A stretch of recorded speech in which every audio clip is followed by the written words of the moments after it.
554 000 tonnes d'ordures ménagères sont déposées ici. 10 ans d'exploitation pour un site qui a toujours été dans la ligne de mire d'une association de riverains.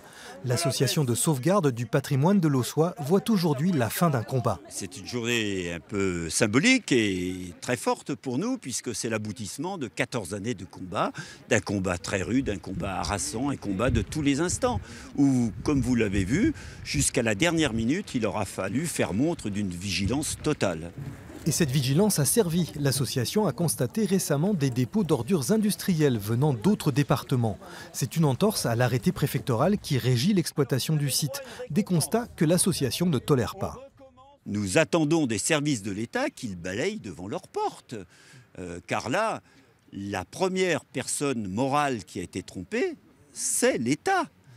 L'État prend un arrêté préfectoral. Cet arrêté préfectoral est totalement détourné.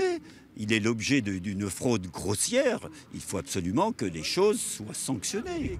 Les élus locaux, membres de l'association, ont eux-mêmes été témoins de l'apport de déchets industriels, alors que le site de Vic de Chassenay ne doit qu'accueillir que des ordures ménagères. Une procédure est en cours. Moi, je souhaite qu'ils aient une grosse amende financière, puisqu'elle est justifiée, et qu'en même temps, on les oblige à retirer ces déchets qui étaient parfaitement interdits. L'exploitant, la société Coved, a déclaré avoir atteint le tonnage autorisé sans le dépasser. Pour les ordures ménagères, un contrat avec 2 syndicats mixtes de Côte d'Or court jusqu'à la fin de l'année.